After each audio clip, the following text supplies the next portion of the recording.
All right, so let's dive into something kind of different today. It's the surprisingly complex world of dating deal breakers. Oh, yeah. You guys sent us this massive Reddit thread. It's from Ask Men Advice, Okay. and it has over 1,200 comments about seemingly small things women have said that made men instantly reconsider a relationship. Wow. Yeah, so it's fascinating, right? Because I think we often focus on the big issues in relationships, like infidelity or abuse. Right. But these seemingly minor comments can actually reveal like deeper incompatibilities that, might not be obvious right away. Yeah, for sure. And some are so relatable, and others just make you wonder, like, who are these people? Exactly, like what? Yeah. So we'll be exploring those today, pulling out some common themes and maybe even helping you identify some of your own deal breakers. Ooh, I like it. Yeah, and a lot of the comments centered around money, That makes sense. which makes sense. Yeah, It's a huge source of stress in relationships. absolutely. And research even shows that couples who openly discuss their financial values and goals in the first year are significantly more likely to report relationship satisfaction long term. Hmm. And this thread is full of examples where that clearly didn't happen. Oh, like what? Well, there's one comment that stood out to me. Yeah. Someone said their date was talking about her extensive debt, Okay. and then in the same breath declared, I deserve to go on an extremely expensive Mediterranean cruise this summer. Oh, wow. So like completely out of touch with reality. Yeah, a total disconnect between financial reality and expectations. Right. And when those aren't addressed early on, it can lead to resentment and conflict down the line. Absolutely. Yeah, for sure. And there are also a lot of comments about the whole my money is my money, your money is our money philosophy. Oh, yeah, that's a classic example of conflicting views on financial partnership. It is. And, it could be rooted in a lot of things like power dynamics, past experiences with financial insecurity, or just different ideas about how to manage money as a couple. Right? I mean, it's not even just about splitting bills, like who pays for what. It's bigger than that, It's about shared values and goals. right? Exactly. And that leads us to another major theme that emerged from the thread: Okay, what's that? control issues. Ah, There were so many comments about partners trying to dictate everything from hobbies to meal times. seriously. Oh, yeah. One guy said his girlfriend told him, you need to get all of your scuba diving done and out of your system before we get married. After that, I won't let you go. What? Yeah, pretty intense, right? So controlling. It's a major red flag for controlling behavior and a complete lack of respect for personal autonomy. Totally. And it makes you wonder, like, why do some people feel the need to control their partners like that? Right, like where does that come from? Yeah, what is it? Is it insecurity, need for power?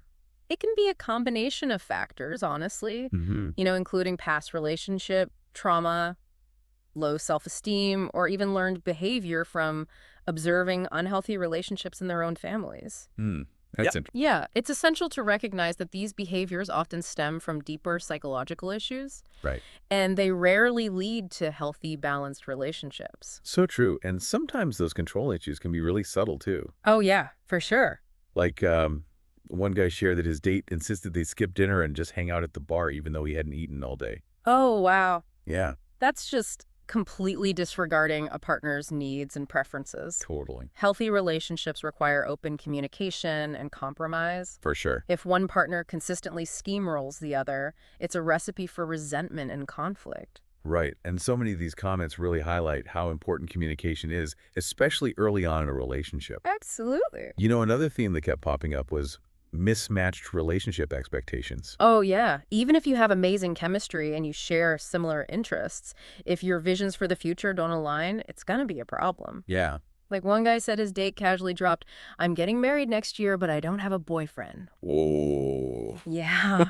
Talk about pressure, right? Yeah. It makes you wonder what she was truly looking for a partner or just a check mark on her life plan. Right. It highlights the difference between seeking a true partner to navigate life's ups and downs with Yeah. versus someone to just fulfill a specific role at a specific time. Like a means to an end, basically. Exactly. Okay. And there was another comment that I thought was really interesting too. What was that? The woman who said, I'm not down for the struggle, Oh, yeah. meaning she wants the fairy tale romance without any of the real life challenges. Exactly. Relationships take work and compromise. Yeah. If someone isn't willing to put in the effort, it's a sign that they might not be ready for a truly committed partnership. So true. This has been eye-opening so far. Yeah. But Before we go any further, I want to remind everyone to subscribe to Voices of the Soul so you don't miss any of our insightful deep dives. Yes, please do that. You can also check out Shauna Palage on YouTube for more fascinating explorations into relationships and personal growth. Lots of good stuff there.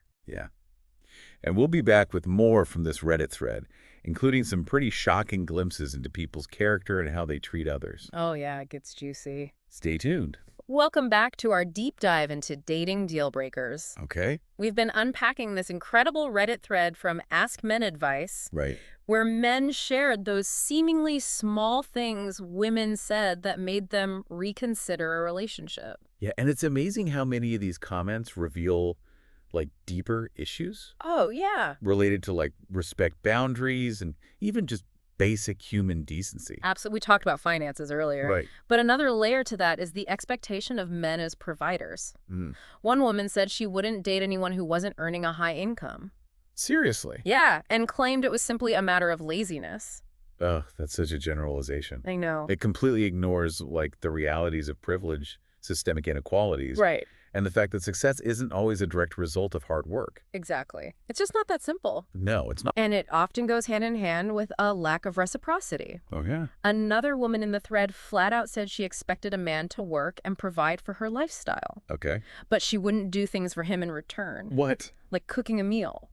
Seriously? Yeah. That's so entitled. It's a clear example of an imbalanced power dynamic. It is. And it speaks to a larger issue of entitlement that came up a lot in the thread. Like what else? Well, like the woman who casually mentioned that she could have any man she wanted. Oh, I hate that. Or the "I'm not easy" declaration, Oh, yeah. which is often used as a way to try and increase one's perceived value, but usually has the opposite effect. Oh, yeah, for sure. Those always make me cringe. Me too. True confidence doesn't need to announce itself. Exactly. You just know it when you see it. Right.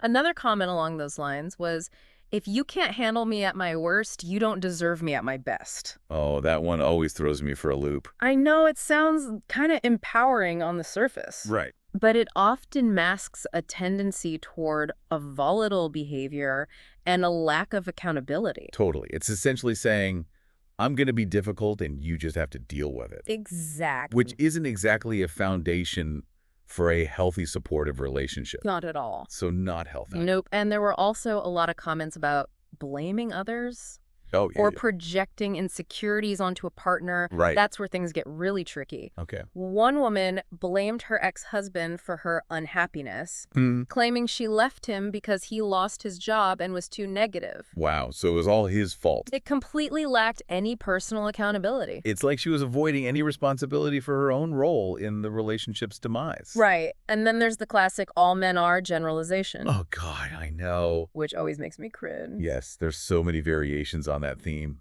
Like what?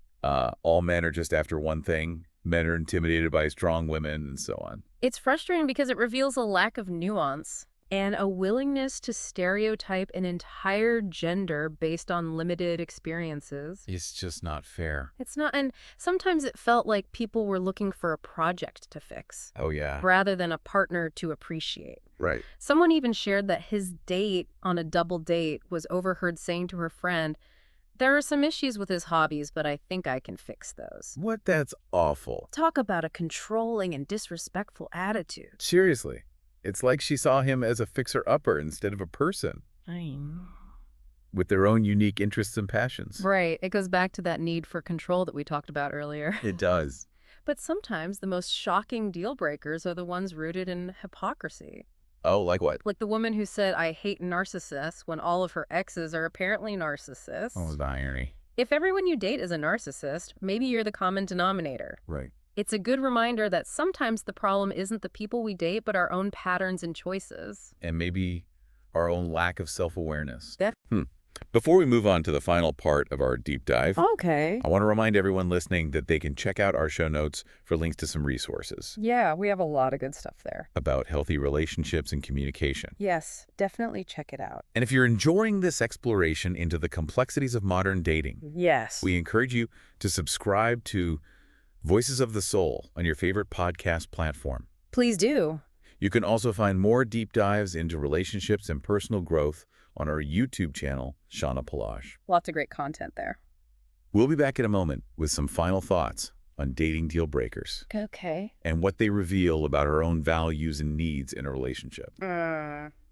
All right, so welcome back to the final part of our deep dive into dating deal breakers. Okay. We've covered a lot of ground so far, from like financial red flags Right. to control issues, Yeah. and even those comments that just reveal like a total lack of self-awareness. Absolutely. But what's fascinating to me is how some comments point to even deeper psychological or emotional needs that might not be obvious at first glance. Okay, so you mean beyond just wanting someone who's financially stable and respects your boundaries? Exactly. Like, one guy mentioned being instantly turned off when a woman said, "I don't need a man." Okay. And on the surface, it might sound like a declaration of independence, which is great, Right. but it can also signal like a fear of intimacy or a reluctance to be vulnerable in a relationship. Yeah, and those are actually qualities you do want in a partner, right? Absolutely. Being able to rely on each other and be emotionally open is essential for a healthy relationship. For sure. A truly strong partnership involves two whole individuals who can lean on each other for support and comfort. Way.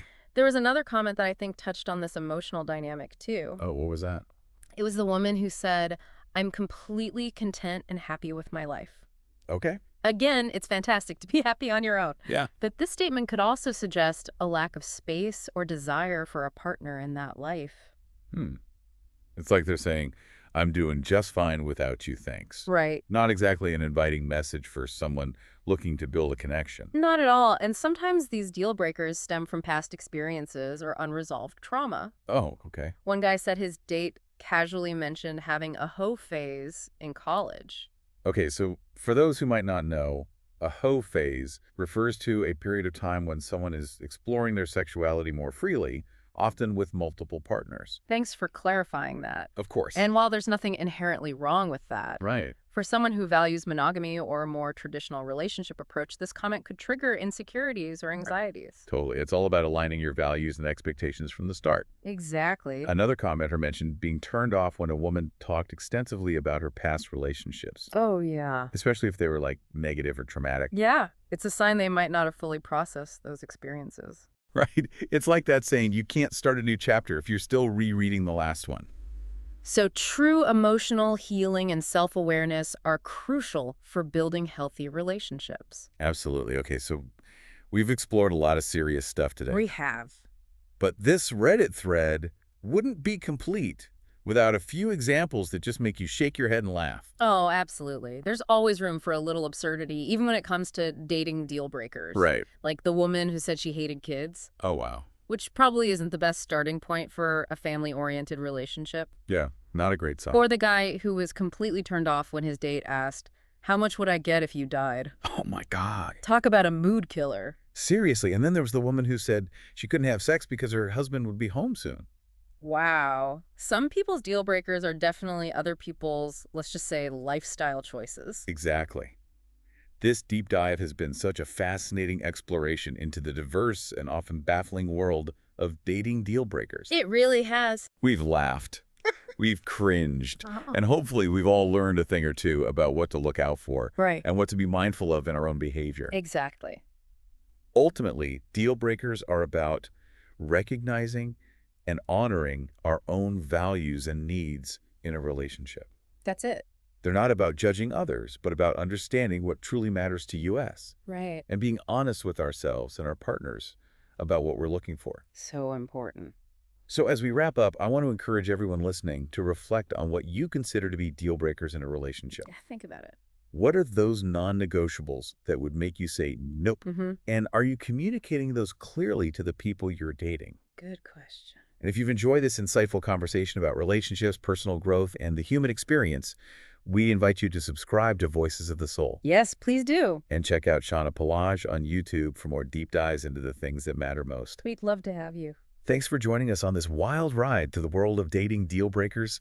It's been fun. Until next time, keep those conversations open, those boundaries strong, and that sense of humor intact. Because even if you encounter a few deal breakers along the way, at least you'll have some good stories to tell. That's true. Thanks for listening, everyone.